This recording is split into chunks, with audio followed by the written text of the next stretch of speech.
Lecture 9। Page 1। दास प्रथा, slavery system. ऋग्वैदिक काल में दास प्रथा का प्रचलन था। दास आर्य एवं अनार्य दोनों हो सकते थे। दास पुरुष एवं नारी, नर एवं नारी दोनों हो सकते थे। दासों का उपयोग मुख्य रूप से घरेलू कार्य हेतु होता था, परंतु उनसे बाहरी कार्य भी करवाए जा सकते थे। भाषा और शिक्षा। आर्यों की भाषा संस्कृत थी और लिपि देवनागरी थी। संस्कृत संसार की प्राचीनतम भाषा मानी गई है। ऋग्वैदिक काल में शिक्षा व्यवस्था आश्रम पर आधारित थी। आर्यों की राजनीतिक व्यवस्था, पॉलिटिकल सिस्टम। आर्यों के देश को राष्ट्र कहा जाता था। राष्ट्र का प्रमुख राजन, राजा होता था। राष्ट्र का विभाजन इन इकाइयों में किया गया था, क्रमशः घटते क्रम में। राष्ट्र राइटारो राजन, राजा। जन राइटारो जनपति। विश राइटारो विशपति। ग्राम राइटारो ग्रामणी। कुल, परिवार राइटारो कुलप। पेज 2। आर्यों की राजनीतिक व्यवस्था जारी। आर्यों की राजनीतिक व्यवस्था कबीले जन पर आधारित थी। राजा का पद पहले आनुवांशिक, वंशानुगत नहीं था। राजा को 2 परिषदों संस्थाओं के द्वारा चुना जाता था। क्रम, संस्था, विवरण। 1. सभा। ये उच्च सदन था। इसके अध्यक्ष को सभापति कहा जाता था। ये वृद्धों और विद्वानों की सभा थी। 2. समिति। ये निम्न सदन था। इसके अध्यक्ष को ईशान कहा जाता था। ये आम लोगों की सभा थी। ऋग्वैदिक काल की अन्य सभाएं, परिषदें। ऋग्वैदिक काल में 4 सभाओं या 4 परिषदों का वर्णन मिलता है। 1. सभा। 2. समिति। 3. विदत। 4. गण। विदत सबसे प्राचीनतम परिषद थी। विदत और गण। विदत को जनसभा, आम सभा कहा जाता था। गण एक सैन्य इकाई थी। ये अन्य सैन्य इकाइयां भी होती थीं। पेज 3। संशोधित। अन्य सैन्य इकाइयां। 1. शर्ध। 2. व्रत। महिलाओं की भागीदारी। महिलाएं विदत और सभा में भाग ले सकती थीं। मंत्री परिषद, मिनिस्टीरियल काउंसिल। इस काल में राजा की सहायता के लिए एक मंत्री परिषद भी होती थी। मंत्रियों के समूह को रत्नी, रत्निन कहा जाता था। इन रत्नियों की संख्या 12 होती थी। कुछ महत्वपूर्ण रत्नी पद। विवरण। पुरोहित। ये आनुवांशिक, वंशानुगत होता था। यह प्रधानमंत्री -PM होता था। सेनानी, सेनापति। ग्रामणी, गांव का मुखिया। रथकार, रथ बनाने वाला। दुर्गपति, दुर्गों की रक्षा करने वाला। कुलप, गांव का मुखिया या परिवार का मुखिया।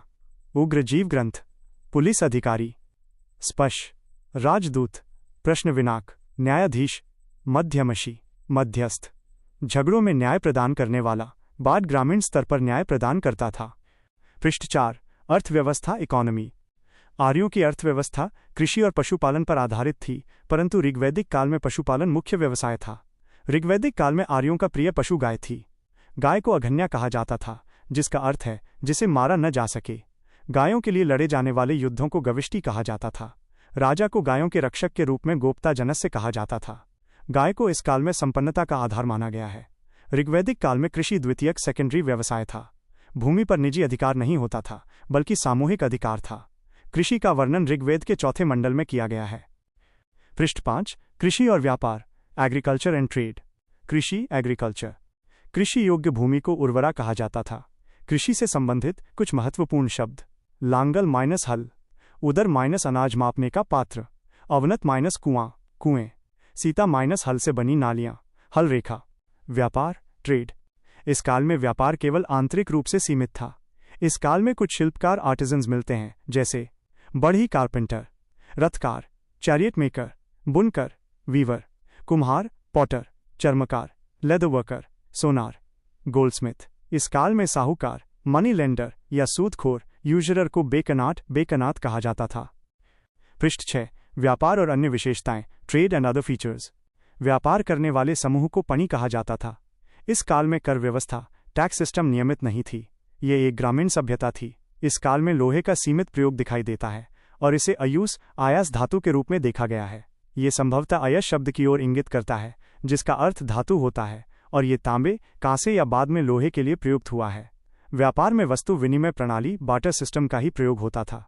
सिक्कों का प्रचलन नहीं था, परंतु एक सोने का आभूषण निष्क सिक्कों की भांति प्रयोग किया जाता था या बड़े लेन देन में प्रयोग होता था। Page number 7। धर्म, रिलीजन। इस काल का धर्म ईश्वर की प्रकृतिवादी अवधारणा पर आधारित था, अर्थात ईश्वर की पूजा प्रकृति के तत्वों के रूप में की जाती थी। इस काल का धर्म बहुदेववाद पर भी आधारित था। इसका अर्थ है बहुत से प्रकृति के अवयवों, अंगों, भागों की पूजा की जाती थी। इस काल में उपासना की पद्धति प्रार्थना और यज्ञ पर आधारित थी। ऋग्वैदिक काल में 33 देवी देवताओं का वर्णन मिलता है। ऋग्वैदिक काल के देवी देवताओं का वर्गीकरण।